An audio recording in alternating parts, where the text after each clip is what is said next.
Okay, good afternoon, everyone. We are now, it is November the 18th, and we're getting ready for Parshas Toldos. Parshas Toldos is going to be coming our way soon. And I've got some good sources on Parshas Toldos, and I'm looking forward to sharing them with you today. So let's jump right in. We're going to jump right in at the beginning of the Parsha. I was excited to share at least the first two sources we're going to see this morning I want to share with you. Those first two sources are going to give a new understanding to two issues we may have overlooked before, but we're probably familiar with. Let's see. Excuse me. Here's number one. Vela Toldos Yitzchak. So the Parsha begins, these are the generations of Yitzchak, Ben Avraham, who was the son of Avraham, and then it tells us Avraham Halidas Yitzchak. That, by the way, Avraham was the one who was the father of Yitzchak. That seems a bit redundant.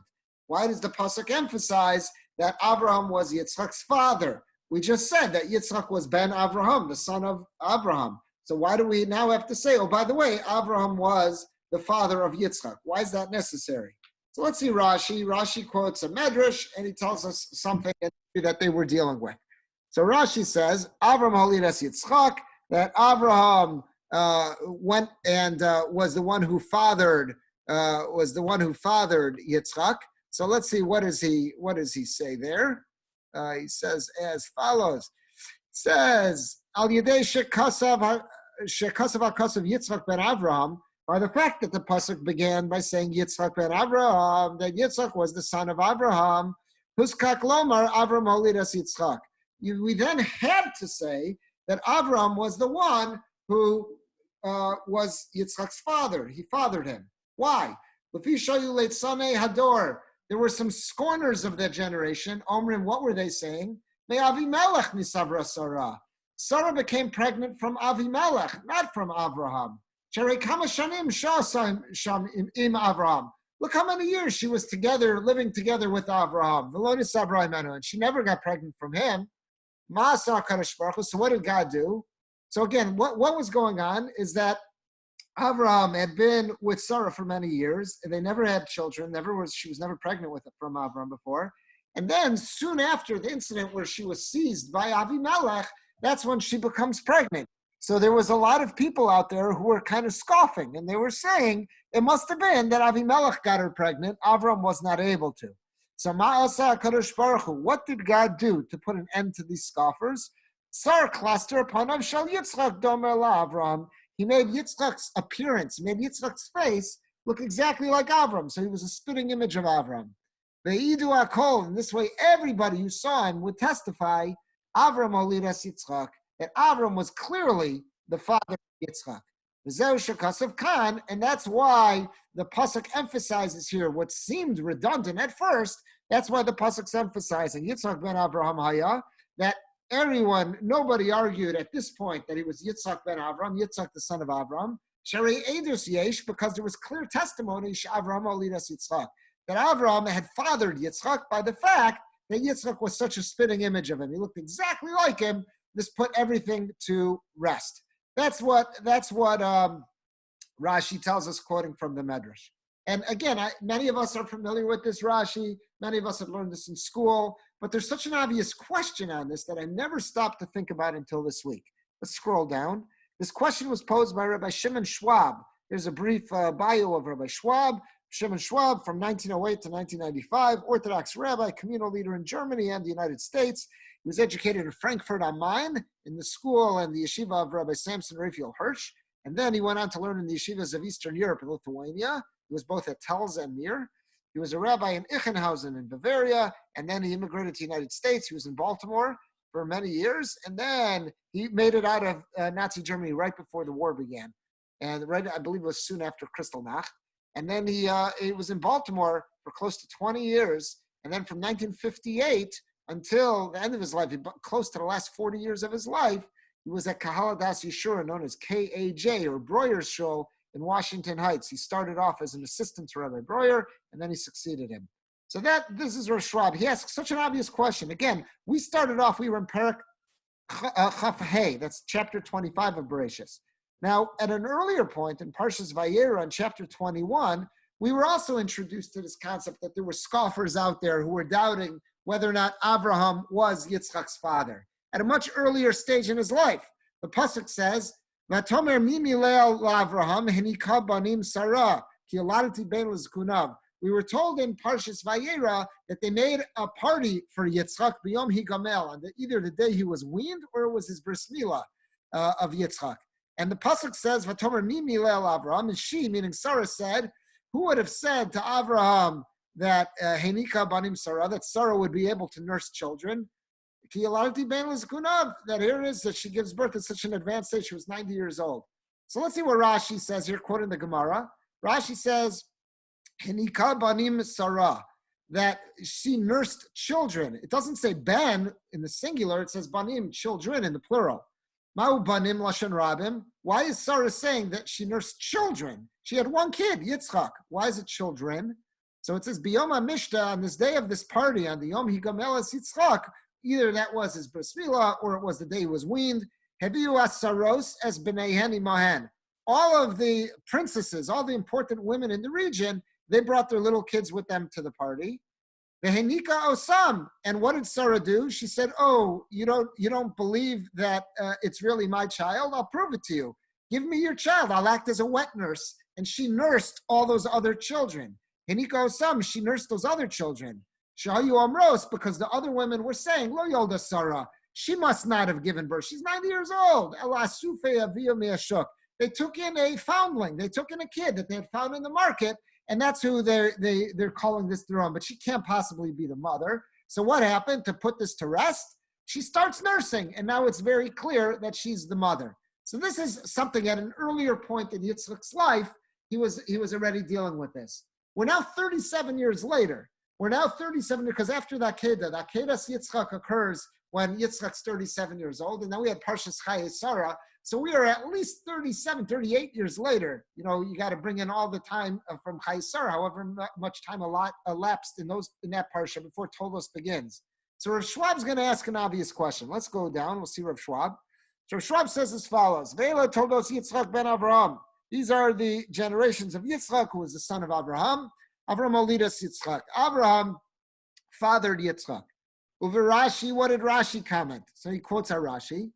Al Yidei Shekasav Aksuv Yitzchak ben Avram Huskak Lomer Avram Holidas Yitzchak. Since the pasuk said that Yitzchak's pedergree was Yitzchak ben Avram, that's why the pasuk needed to say Avram Holidas Yitzchak, that Avram clearly fathered Yitzchak.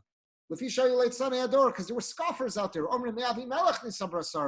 Okay, we're willing to say that Sarah gave birth because we saw her nursing at that party. But who was the father? Who says it was Avram? I'll say it was Avimelech. There was many years she was together with Avram. They never had any pregnancy. So what did Hashem do? He made Yitzchak be a spitting image of Avram. And this way everybody would testify, Avram Holidas Yitzchak, that Avram clearly is the father. So it seems like there were two times in Sarah and Avram's career that people doubted who the parents were. First, when Sarah was nursing, so no one believed she was, as a 90-year-old, had a child. So Hashem made it clear that she nursed everyone else's kids. It ended that. And now it was clear that Sarah was Yitzchak's mother. What ends the fact that Avram is the father? When in the beginning of Toldos, we're saying that he looks just like him. So let's see what Rav Schwab says. He goes, he says, Tzarich Bir. He says, we really need to explain something. Why are we told this now 60 years later? When Parshas Toldos begins, Yitzchak is now 60 years old because he's been married for 20 years and they haven't had children. So he's 60 years old. Why are we now being told this detail that he was a spitting image of Avraham? Why are we talking about this now when we're about to start saying about when Yitzchak has his own kids? Why aren't we given this piece of information back at the time when Yitzchak was born? That Hashem silenced all of the opposition the same way he silenced that Sarah couldn't have been the mother by showing she was clearly nursing. He also silenced that Avram wasn't the father by showing he was a spitting image of Avram. Why weren't we given this information 60 years earlier? Like the Torah says, Sarah, Upersho Chazal, and Chazal say that what was Sarah saying, that Sarah nursed plural children? She Sarah hinikas kol yeladim. She nursed all the kids who were at that party. Kadei shelo yomru shalach hasufim min hashok. So no one would say they just brought in a foundling. So the same way at that moment when she was having that party, she put to rest any rumors that Sarah wasn't the mother. Why at that point doesn't the pasuk tell us and hint to the fact that everyone recognized that Avram was the father, and that would lay to rest any suspicions that Avimelech had impregnated Sarah? That's Rabbi. Yes, ma'am. Just a quick question. Sarah was clearly pregnant in a normal way. In other words, she carried a baby. So would the people of the town have seen that she put a basketball up her skirt? She put a basketball in her skirt. Who says that we didn't do the echo? We didn't do. All right. We weren't there with her at the. They didn't believe what they saw. Got it. Oh, that's crazy. She's 90 years old. Come on, this whole thing's a sham. So to lay that to rest, it made it clear that she's nursing. So at that same time, why doesn't the pasuk tell us that he was a spitting image of Avram, and that would have laid to rest any suspicion that Avram wasn't the father? So that's from Schwab's question. Very good question. Why does it wait to give us this information until he's 60 years old? So let's see what he suggests. Fascinating suggestion. V'yesh lomar, shemitchila originally, kishotzio leitzani ador laz, when the scoffers of the generation initially start to question Yitzchak's pedigree, lo yu divreim nishmain. No one really paid attention to them, that Avram's not the father. Sharei hemaro came tamo, shiro neishi, older Sarah, bas tishim shana, venika kol b'nei saros. They saw that, she clearly proved she gave birth because she was a nursing mother. So if a crazy miracle could happen, that Sarah could have a baby, and came lama lo yaminu, she older Avram. Why shouldn't they believe that Avram got her pregnant? No one can really question Avram's ability to impregnate a woman. 13 years earlier, he had fathered Yishmael,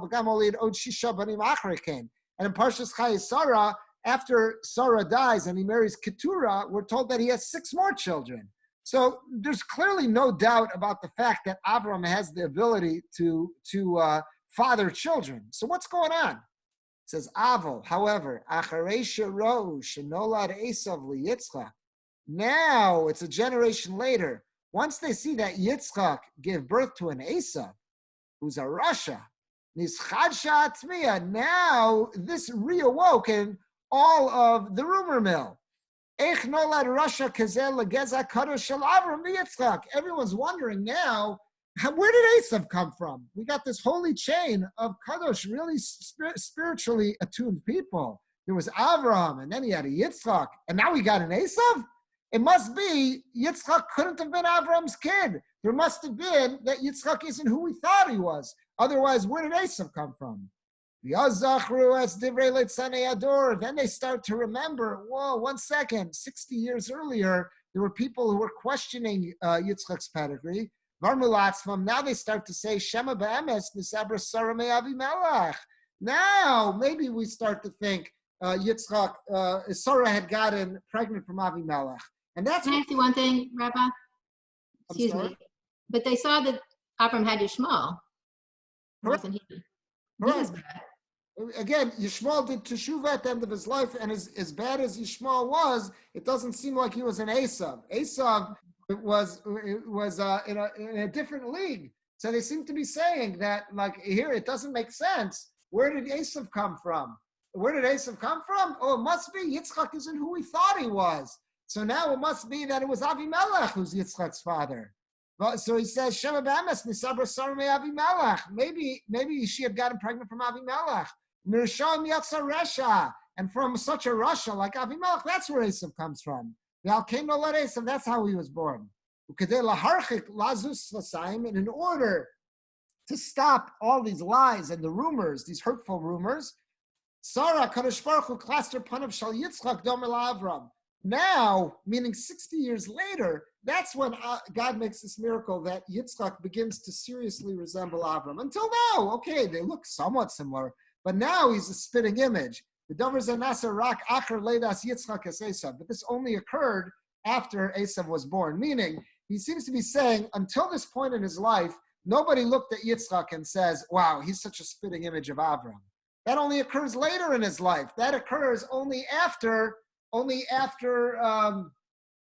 Esav is born. After Esav's born, and the rumor mill starts, now all of a sudden Hashem says, okay, let's change Yitzchak's features a little bit. Let's make it that the way he walks, the way he talks, everything about him is just a chip off the old block, that now he looks like Avram. A very fascinating approach is what he's saying is that, and again, it's got a very good question that led him this way, is that he's saying, what he's suggesting is that it's not that Yitzchak, from the day he was born, everyone said he's a spitting image of Avraham. It was only later in his career, at 60 years old, when he fathered Esav, and people start to wonder, where did this come from? Must be he's not Avram. It must be that he's that he was a son of Avimelech. Only then does Hashem make this miracle that now he's a spitting image of Avraham. Fascinating idea. Fascinating idea. I think this is one of those situations where you'll say the question might be a little bit more intriguing than the answer. You know, the answer, I think it's a fascinating answer, but it also makes you wonder. Again, it's just not the way we learned it, and it's definitely not the pashtus. It's definitely not the plain reading. The plain reading is that he was a spitting image from the day he was born. Now he's suggesting that no one really saw that. And again, it doesn't have to be that he changed his appearance. It just has to be maybe when he started to age, at age 60, Hashem made it that now he clearly looks like Avram, whereas until now, he was a little bit more neutral. I thought that's a fascinating approach. Right, and Layla's pointing out just the fact that we shouldn't get bent out of shape when we see scoffers out there. Here you got scoffers who are mocking Yitzchak, and mocking Avraham deep into Yitzchak's career. We shouldn't think that we're better than them somehow, that we should be above all that nobody's going to ever throw any terrible and hurtful accusations at us. That can make us feel good. All right. Let's see another point. Here's another point also from Rav Schwab, and this is going to address something that I think, again, many of us learned as kids, but never sat well with us. And Rav Schwab's going to ask an awesome question that I think many of us were bothered by, and he's going to suggest an answer. The answer is going to be a little mystical, but I think it'll be a little bit easier for us than having not suggested it. Let's see. The pasuk says, the next pasuk, Vayitzchak ben 40 shana. Yitzchak was 40 years old.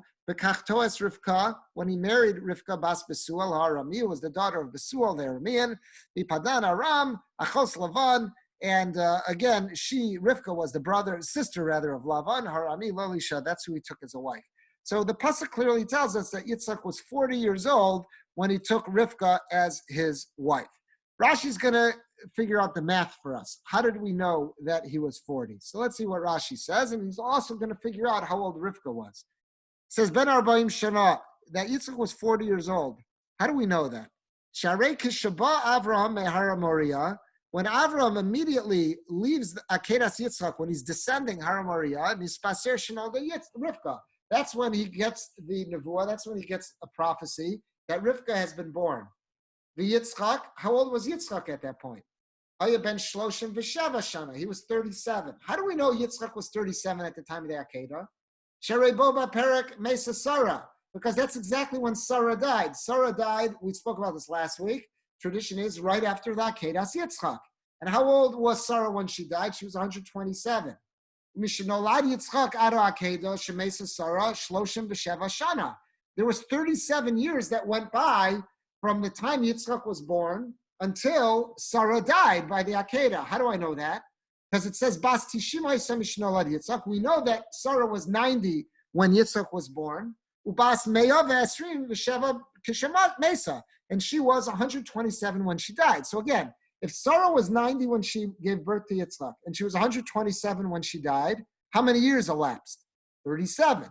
That means Yitzchak was 37 when Sarah died, and she died right after Akedas Yitzchak. That means Yitzchak was 37 at Akedas Yitzchak. Shenemar, how do we know she was 127? Because it says, Vayu Chaye Sarah. How long was the life of Sarah? Was Meya V'Esrim B'Sheva Shanim. That it was 127 years old. So Meya Shana V'Esrim Shana B'Sheva Shanim, 127 years old. So Hareli Yitzchak Shloshim B'Sheva Shanim Ubo b'perek nolda Rivka. So clearly Yitzchak was 37 when his mom died at the Akedah. And we're told that was the moment that Rivka was born, because that's when Avraham receives the news, Shenolda Rivka, that Rivka had been born. So if Rivka was born when Yitzchak was 37, so he concludes, quoting the Medrash, Himtin law ad shetei ru'uya labia. He waited to marry her enough time that she would be fit to consummate that marriage with, that you could, I guess, safely have intercourse with her. And how long was that? Shalosh shanim, 3 years vinasa, and then he married her. From a plain reading of Rashi, what this means is that there's no question that Yitzchak was 37 at the time of the Akedah. And the plain reading of the pasuk tells us that Rivka was born right when the Akedah takes place. So if he was 37 then, and he waited to marry her until, I guess it was safe to consummate the marriage, and then it turns out she was 3. So yeah, Rabbi. That ends up being somewhat disturbing. Yes. Very. But why couldn't we read that Avraham was informed that that Besuel had a, like, in other words, maybe he didn't know till she was, who knows, 10. Let me get a chumash. Let me read to you what the chumash says. I think the plain reading of the pasuk is that's when she was born. Let me just get read you the pasuk. And when one second, let me just read the pasuk. It says Besuel Yaladas Rivka. It says again, right after this incident, Vayugad from Lamor. This is when Avram was told, Hine Yolda Milka Gami Banim L'Nachor, that has given birth to children to Nachor, and it says, it lists the kids, and one of them is Besuel. Is Rivka. Besuel Yoladas Rivka. That's the last one. The tradition that they had is that's what she was born. I'm going to grant you there's going to be another way to read this, but in other words, yeah, Avraham doesn't need to know this information. Maybe he didn't know it, but after the Akedas, he needs to know that. So he's told that Besuel has given birth to, his wife has given birth to Rivka. In other words, it doesn't mean that he was told immediately. He had to know at that point. You could read it. I mean, because 3 years old. I understand, and I'm going to ask you to hang on that, because you're going to have to read it that way based on what Rabbi Schwab is going to introduce to us. But a plain reading of this is that, and again, this seems to be what Rashi was saying. If you look at the first line of Rashi,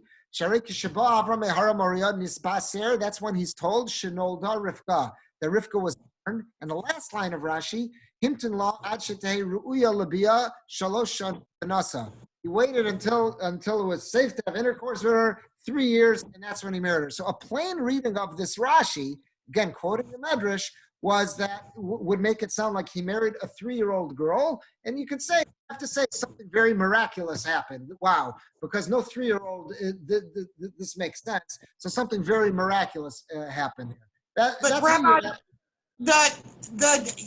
Rebecca, it being 3, she carried 120 quarts of water. So hang on, good. Excellent question. Hang on to that question. Last week's Parsha, she's using very large sentences. Excellent questions. Let's hang on to that. Excellent questions. You're going to see these are some of the questions that Rabbi Schwab's going to ask. What I'm first bringing out is that a plain reading of Rashi is that she was 3 years old, and many of us were taught in school that Rivka was 3 years old at the time of her marriage. And what I'll point to is Rashi quoting the Medrash, and you will find there are many other commentaries that find ways to make this work. So again, you're asking excellent questions, everyone, and you'll see Rav Schwab's going to ask them, and he's going to ask more than them as well. But all I'm just bringing out is that a plain reading of this Rashi is that it was 3. That never sat well with me for some of the points you're raising, as well as just something about this just seems so disturbing, and it just doesn't seem normal. This just something really seems off about this here. And I think we'd all agree, even though you could say times were different, and you could say, okay, people may have married off, people as children, whatever that was, but just the fact that just something's not sitting right here. But again, many kids, if you ask them, how old was Rivka when she got married? Or how old was Rivka when Eliezer found her? What you will be told is 3. They'll tell you we learned in school 3, and they'll all point to this Rashi that's quoting this Medrash. And I wouldn't say they're wrong, but I would say that this all needs to be seriously reframed and understood, because that doesn't work with the world as we know it. And we'll see. Some of the questions you're raising are excellent, or Schwab's going to ask more. But all I'm bringing out from Rashi right now is that a plain reading, before we start doing any fancy footwork, a plain reading has it that she was 3. Let's see the questions on this. So the questions you're asking, all of you, are very good. Excellent questions. And we're going to ask those and some more. So let's see what Rabbi Schwab does with this. Here's again Rabbi Schwab. So he quotes Rashi. Let's just read him real quick. He says, Rashi, what does Rashi say? Yitzchak ben Lamed Zayin Shana b'Shas Akeda. Yitzchak was obviously 37 at the time of the binding. Uboba Perak Nolda Rivka, that's when Rivka was born, our tradition states. Himted Lodge, Teruy Labia Gimel Shanim, he waited till safe to have intercourse 3 years, and that's when he married. Vanasa, that's when he married her. Akan Dvar, that's basically what Rashi says. Ba'davar Tamua, this is astonishing. Lefaresh Divrei Rashi Kipshutam. You can't do it. You can't read and understand Rashi and its simple meaning, that she was just 3 years old when they got married. It doesn't make sense for many of the reasons that you're saying. Let's look at it. You can't read it Kipshutam in the simple way. You cannot understand this, that she was just 3 years old. Which would mean that everything in Parshas Chayesor, the whole story with her and Eliezer, this is what Shira is saying, that she's lugging around all these massive jugs of water, taking them out of the well. And for Eliezer and for all of his camels, you tell me a 3-year-old could pull that off? More than that. And also you need to point out, Sharia Torah kara na'ara. The Torah refers to her as a na'ara. A na'ara is a young woman. Hana'ara tovas mareh ma'od. B'sula says she was a na'ara that was beautiful and she was a virgin. Vishlo yada. And nobody had known her in a biblical way. V'na'ara bas yudbei shanimi. In halachic terminology, na'ara is a term we use to refer to a girl who's at least 12. We wouldn't have said na'ara. We would have called her a yalda, a little girl. Why is the Torah using na'ara if she's only 3? V'gam, and furthermore, by the fact that the Torah says she was a besula, she was a virgin, v'ish lo yada'ah, and nobody knew her in a biblical sense, v'gam mashma, that also seems to imply, shekvar higia lizman, shehaya la yitzra debia. She must have been at a stage in her life where she already was being pulled in the direction of her inclination towards being intimate. She had her. I would buy that she's 12, So let's not see. 3.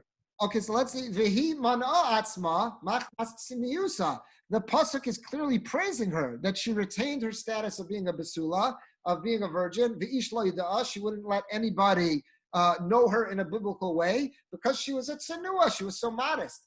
V'im kain kimat mefurash shaisa yoser mibas gimel. Therefore, it all adds up. She had to have been more than 3. You cannot learn this parsha and keep it in its simple reading of Rashi that she was a 3-year-old. It doesn't add up. She's lugging around all this water. She's being praised for her chastity. This doesn't add up on a 3-year-old. Makes sense. She's got to at least be a na'ara, and the Torah calls her na'ara. Uve'emes isa b'medrash hagadol. Rabbi Schwab says, I found an early medrash called Medrash Hagadol, Shaisa Bas Yadalad, that when she got married, she was 14.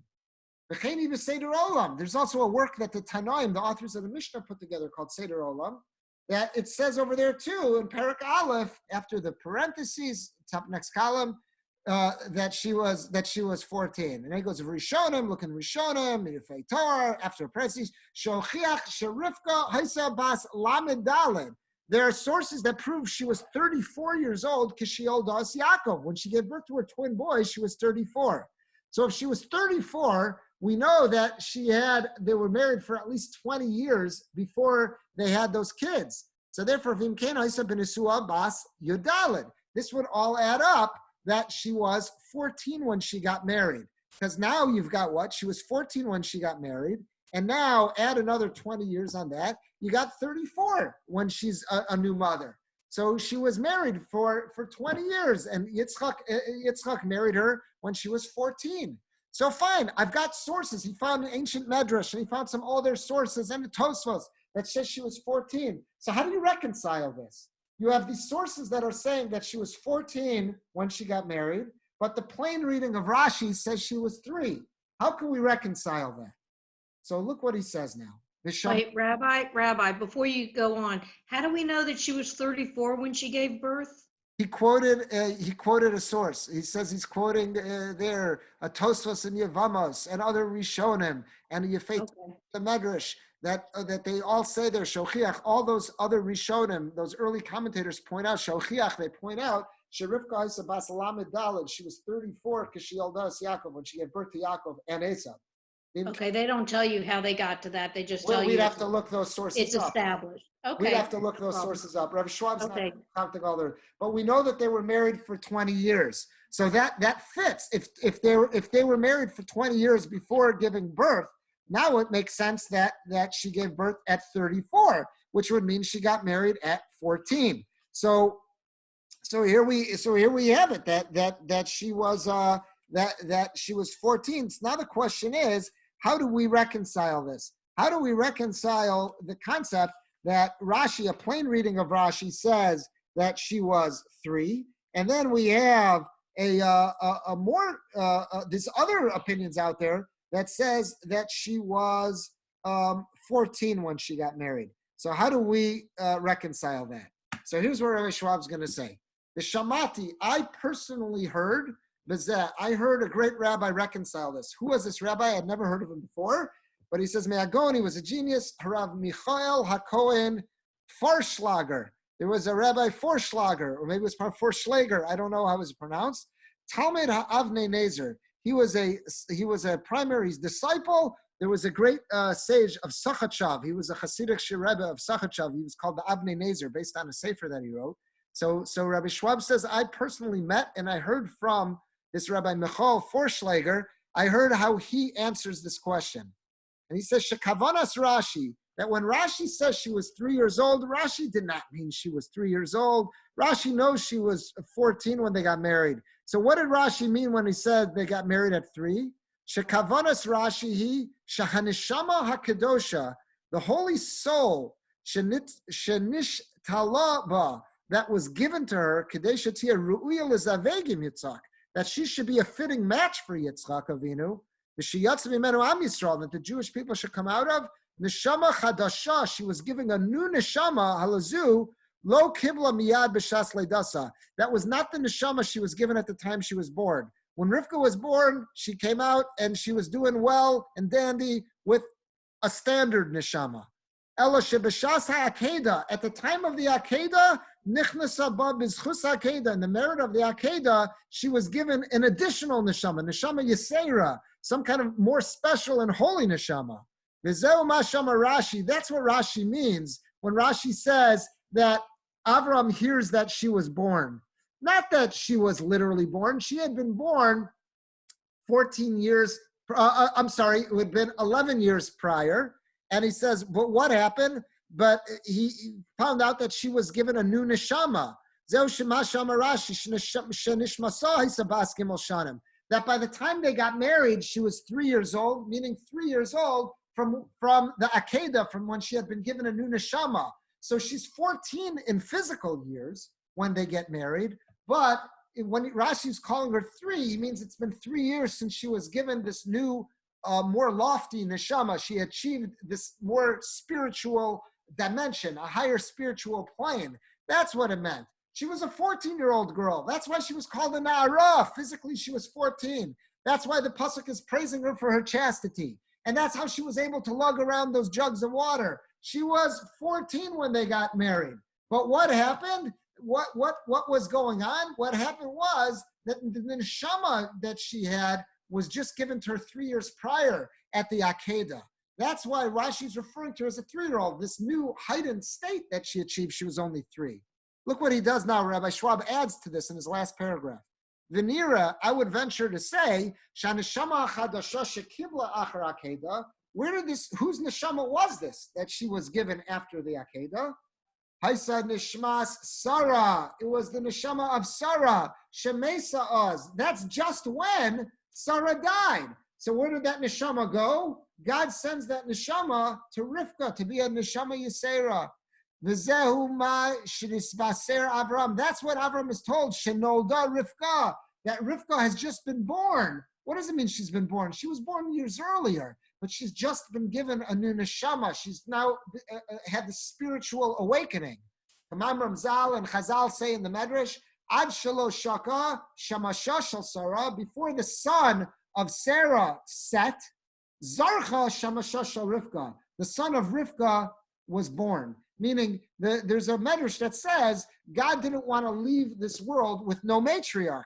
So just at the moment that Sarah died, that's when Rivka was born. So he's suggesting that doesn't mean that's when she was physically born. She was a teenager. But it means that's when she was given Sarah's neshama. He says this fits beautifully the Shana Azav Shal Rashi. Well, now this will fit beautifully into what Rashi said. A pasuk when Rashi says to the pasuk in Chai Sarah, after Yitzchak marries Yitzchak, after Yitzchak marries Rivka, it says Vayiviyel Yitzchak ha'olah Sarah imo, that he brings Rivka into the tent of Sarah his mother, and Rashi says, he bolds it here, V'harei Sarah imo, and she was Sarah, meaning she stepped into her shoes. A plain reading of that Rashi means that Rivka assumed all that special status and all the special mitzvahs, everything that Sarah was involved in. Rivka now puts on that hat. But he's saying, now there's a deeper meaning to that Rashi. V'harehi Sarah imo, she was Sarah, meaning what? She had the neshama. She had been gifted with this neshama Yisera, this extra neshama of that was Sarah. Shaisa be'emes nishma Sarah imo. And that's what Rashi's commenting when he says, V'harehi Sarah imo, is that Rivka was Sarah, meaning she had that neshama. So I think this is very, very interesting. This is mystical, but it's very, very interesting. Is that Rav Schwab is raising an excellent question that really should bother each and every one of us. It does not seem logical to say that Rivka was married as a 3-year-old, because that means the whole episode with Eliezer happened when she was a tiny little kid. Why is she called a Na'ara, a maiden? That's always, you got to at least be 12 to be called a Na'ara. Why is she praised for her chastity? What big challenge was that as a 3-year-old? How did she have the strength to lug around those jugs of water if she was only 3? So what we can do is say, okay, Rav Schwab quotes these midrashim that says she was really 14. And you could have ended it there. But then it leaves it that those midrashim are in conflict with Rashi. So how can you reconcile? And that's fine. You could do that. You could say that the midrash that Rashi is working with is a very different strain than the midrashim that say she's 14. You could do that. You can leave them totally separate, or you could find a way to reconcile them.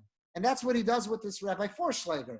Rabbi Forschlager found a way to reconcile them, to say that when Rashi meant that she was born at the time of the Akedah, and therefore she was 3 when they got married, that didn't mean that she was physically born. She was already born 11 years earlier. But what happened? She was given the neshama of Sarah there. And now 3 years later, when she's 14, that's when she's married to Yitzchak.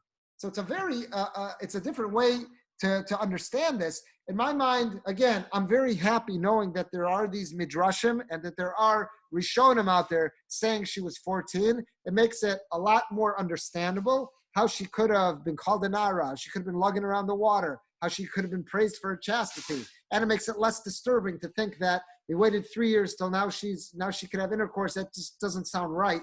But now all of a sudden it makes a lot more sense that he's marrying her as a 14-year-old. Now this makes a lot more sense. Again, you could stop there, but what Rav Schwab adds was that little nugget that he got from Rabbi Forschlager, is that if you stopped here, you didn't reconcile Rashi with this, plain reading of Rashi with this. But Rabbi Forschlager had a way that you could reconcile it to say that, she was given a new neshama. And that's what it meant. She was in spiritual years, in her lofty spiritual state, she was 3 years old. She had been given Sarah's neshama. That's what Rav Schwab adds on his own there. Thought that was a fascinating approach. And I'm happy to hear that there is an approach out there that you do not have to go through life thinking that Rivka was 3 years old. when she married Yitzchak, because there's a lot of questions on that. I'm happy to know that there is an approach exists to say that she was older. Again, you don't have to get into the neshama part with that, but if you want to reconcile that Medrash HaGadol and there's other Rishonim Rashi, then you got Rabbi Forschlager to do that for you. Rabbi, that's kind of an interesting. I mean, this is not the first time where we hear that someone has the neshama of some, or the essence of someone else. I mean, we've got Noach and Shem and Moshe and, all of these Pinchas who have, we're told that they have a neshama of previous great people. So in other words, this would kind of fit in with that as well. Right. There's a chain of thought and, mystical thinking that does this. Again, you have to look in certain commentaries to find that type of strain, but this definitely would fit with those 100%. All right, let's see one last thing. We're not going to have time to go through all these, but just to give you a couple of answers. There's a question that should smack us also this week, and it smacked me. So we're told this week that Yitzchak is very involved trying to redig wells that have been stuffed up by the Plishtim. So let's see in Perek Chaf Vav, chapter 26. It says, "Vayiba Yom Hahu," it was on that day, "Vayavo Avdei Yitzchak," the servants of Yitzchak come and tell him, "Yagidu lo alodos haber asher chafaru," they tell him about a new well that they dug. "Vayiru lo matzanu mayim," we found water. That's a big deal in the wilderness. Gimel Vayikro, so Shiva, he calls it number 7. Al-Kain, because that was their 7th attempt. Al-Kain, Shemayir, Be'er Sheva, Adayom Hazeh. That's why the city right by that well is called Be'er Sheva. A plain reading of that makes it sound like that's the origins of Be'er Sheva. What makes that very hard is that about 10 psukim earlier, we're told that Yitzchak went to Be'er Sheva. So it seems like the city was called Be'er Sheva before this incident. But what makes it even stronger is look at this earlier in Parshas Vayera, in 21, Chaf Aleph. But this is when Avimelech and Avram are having a whole fight about wells. Vayomer Avimelech al Avram, Mahina Sheva Kvasos Ha'ela. So Avimelech says to Avram, what's with these 7 lambs that you've put aside? Asher Yitzavtel Vadona, that you've put aside. Vayomer, and what does Avram say? Ki Sheva Kvasos Tikach Miadi. I want you to take these 7 lambs. So it'll be as testimony that I'm the guy who dug this well, it belongs to me. Al-Kain, Karola, Makomahu, Beersheva. That's why the region becomes known as Beersheva. Kisham Nishpu Shneim. That's where they entered into this covenant with each other. So clearly, Avram had already named the place Beersheva. So if Avram called it Beersheva, and the pasuk says Al-Kain, the same expression as it uses 5 chapters later. Al-Kain, that's why it's called Beersheva. So why by Yitzchak does it say Al-Kain, Shema Yir Beersheva? What do you mean? It was already called Beersheva. You gave me that expression, Al-Kain. Therefore, it was called Beersheva back in the days of Avram. So why are now we being told this that Yitzchak is, so to say, responsible for the name Beersheva? His father did that. So there's a number of answers to this question. Let's just see a couple of them. So here's Rashbam, is a very quick one. Rashbam says, a very simple one. Ein zu, Al-Kain Kara, he's going on in our Parsha, when it says Yitzchak called it Beersheva, and that's why it's called Sheva, Beersheva. Ein zu also Beersheva shel Avram. It's not the same place. There was more than one Beersheva in Israel. The same way Springfield, every state has a Springfield. There's no one Springfield. It's not just in Illinois. Just about every state has a Springfield. So in Israel, there were multiple places called Beersheva. Kishnei Beersheva, there were at least 2. Kirchsiv, because there's a pasuk in Navi that says Vayavo Beersheva Asher Yehuda, where it talks about someone going to Beersheva. Which Beersheva? The one that was in the region of Yehuda. So that clearly indicates there was more than one Beersheva. There was one in the south also. So that's the Rashbam's answer, is that there was more than one Beersheva. Let's see a second answer here, number 2, the Moshe Zakanim. So he says, Tema, Lama Hutzrach Yitzchak Likro Beersheva. Why did Yitzchak have to call the place Beersheva? Hello, Avram Karo Beersheva. Avram called it already Beersheva. Hello, Lafisha Kasav V'chola Beeros Asher Chafru B'mei Avram. Aviv Yistamun Plishtim. The pasuk told us that all of the wells that Avram had dug up, the Plishtim, the Philistines had filled them up with dirt and had plugged them up. Beersheva that Avram had dug was one of those wells that they had stuffed up. So when they stuffed up the well, that also meant they nullified the well. Its name is forgotten because there's no reason for anyone to go there. There's no well anymore. And when Yitzchak went to dig up all the wells that his father had dug previously, and he also dug up the missing Beersheva, Also a parent boy of Avimelech. That's when Avimelech approached him to make this covenant. And they made a deal of a Karalaber Kishem Shekarlo Aviv. He wasn't the first one to name it. He renamed it. He reintroduced what his father had called it. So that's the Moshe Zakainim's answer. Yeah, it's Al-Kain. You know why it's Al-Kain? Because Yitzchak redug the well that Avram had dug and named Beersheba. That's not why it's called Beersheba. That's what we got. And last one, and we'll end real quick. This is a very short one. Rav Sorotskin in this Naim Torah. He gives another solution. He says Al-Kain. He says there were two. Look what he says. Al-Kain Shemayir Beersheba. Avram Kara Lamakom. If you look carefully at the pasuk, what did it say Avram did? Look at where I'm with the cursor. It says Al-Kain Kara Lamakom. What's a makom is a region, not a specific city, a region. Avram called the place, the general vicinity was called Beersheba. Avram Kara Lamakom Beersheba. Va'ata, but now, meaning there was no city that was there at the time of Avram. Va'ata nivna sa'ir misaviv labe'er. Now a city was built around it. V'kara Yitzchak Beersheba gam la'ir.